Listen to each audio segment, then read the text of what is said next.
Izuku Midoriya. Within this superhuman society, 80% of them possesses some uncanny ability called a quirk. Cities swirled with chaos and confusion following the appearance of these powers, and a new profession emerged. We call those who fight for justice and help others in need heroes. Oh, and by the way, this is the story of how Deku became the world's strongest hero. Izuku Midoriya, one of the 20% of humanity born without a quirk, in a world where power is as common as breathing and weakness is a life sentence. The boy who could only watch from the crowd while gods walked the street, told to give up on his dreams before he could ever reach them. But Deku's heart didn't shatter, it sharpened, and then fate answered. The day his idol, the symbol of peace, All Might himself, looked into his eyes and saw the unshakable will of a true hero. And in that moment, One for All was born within him. Not his strength, but a living legacy. The combined willpower of 8 predecessors now in the palm of his hand. A spark became a flame, and that flame would one day become a wildfire that could burn down the reigns of villains entirely. Deku would go on to train his body to be able to withstand the strength of the #1 hero and get accepted into the #1 hero school in Japan. Deku trained for 10 months to make his body worthy of holding it, and when the UA entrance exam came, a boy who once couldn't even run 100 meters without gasping for breath leapt into the air and closed his fist to save a life. And within his mind he remembered All Might's words for how to use his power that he's seen 1,000 times. A full power Detroit.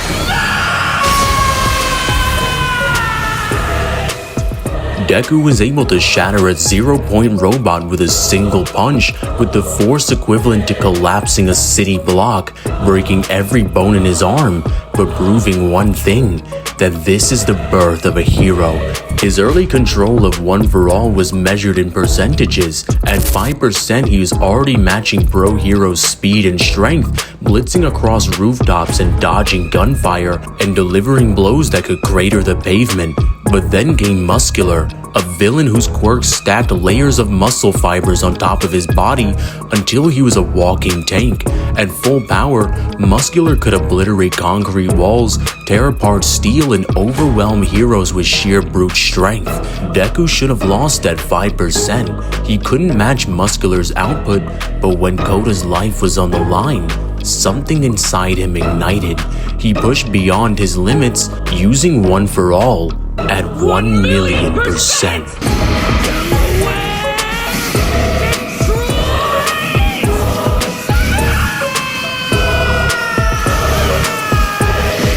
This punch is so above his baseline strength that it sent shockwaves tearing through the forest, crumpling Muscular to the ground and knocking him unconscious. This wasn't just power, it was proof that he could drag his body past his breaking point and still win. Not long after, the hero killer Stain put that will to the test again. Stain was faster than most could see, able to immobilize with a single cut. Deku at 5% was able to dodge his slashes encountered with mobility and timing, showing that even without matching raw power, One for All made him a threat in the realm of killers, even among heroes. Then came Chisaki, or Overhaul, a man who could disassemble and reassemble anything at will, reshaping the battlefield in an instant. His quirk made him basically untouchable, and in his grip was Eri, a little girl whose quirk could rewind a body to its previous state.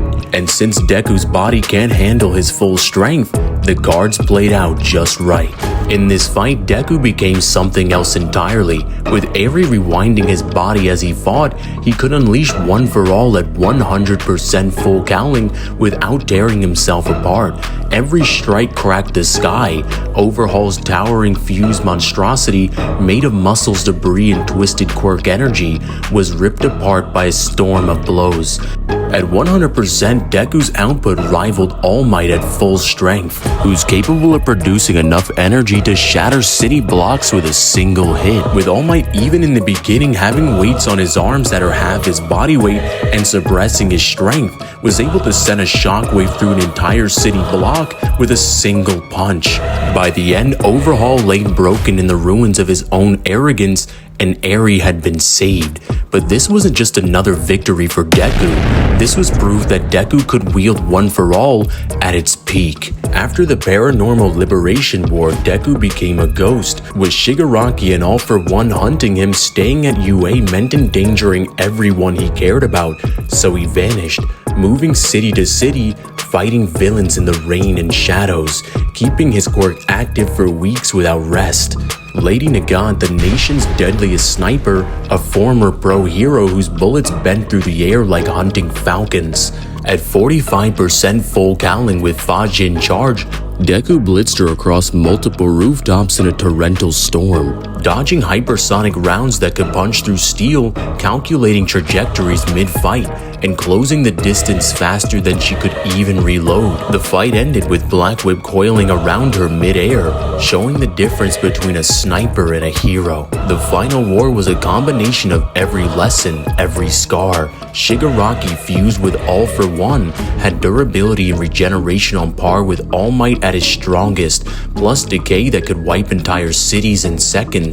Most heroes couldn't even get close without being erased from existence. But Deku's answer was everything at once. Black Whip to immobilize, Danger Sense to prevent preemptive lethal blows, Float to own the air, Fajin to multiply his stored kinetic energy 5-fold, and finally Gear Shift, the second user's quirk that allowed him to alter the speed of anything he touched, including himself. In Overdrive, Deku accelerated so violently that Shigaraki couldn't even perceive him, and the final punch was a combination of every quirk stacked, every percentage of One For All multiplied, striking with enough force to punch a hole through a being who could tank country-level attacks. And with that blow, the greatest villain of his generation fell, but so did the embers of One For All itself. After graduation, Deku became a teacher at UA, passing on the history of heroes to the next generation, but the fire never left. 8 years later, advancements in support tech gave him the tools to fight again, no longer One For All's wielder, but still the same boy who ran headfirst into danger without any power, even making it to top 4 heroes in the world, so good job Deku. And at this point in the series, multiple characters have been able to react to, dodge, and even catch light-based attacks, making Deku faster than light. Overall, Deku would scale to country level with faster than light speed. And shout out to Jesse who sent 50 to sponsor this video. I really hope you enjoyed it. In the end, Deku has come a long way from possessing no quirk to possessing the strongest out of all of them, with power to rise above anyone in his way and become the #1 hero in the world. He started at the bottom, but he'll never finish last. So go beyond plus ultra and hit a god with a smash. What's up guys, it's Divine. If you guys enjoyed this video, make sure you guys like and subscribe and hit that notification bell so you never miss an upload. And if you want to sponsor a video just like this one, I have my Cash App linked in the description where you can sponsor your very own video. And yeah, I'm back from my vacation, so I'm going to be pumping out videos every couple days now. Yeah, we're back. And make sure you guys go join the Discord server where you can hang out with me and Gazi or just hang out with the rest of the community. The link for that will be in the description as well. And let me know down in the comments what you thought of this video. Does Deku scale higher or lower, or did I get it just right? And let me know down in the comments out of the countless characters that you know, who can defeat the #1 hero successor, Deku.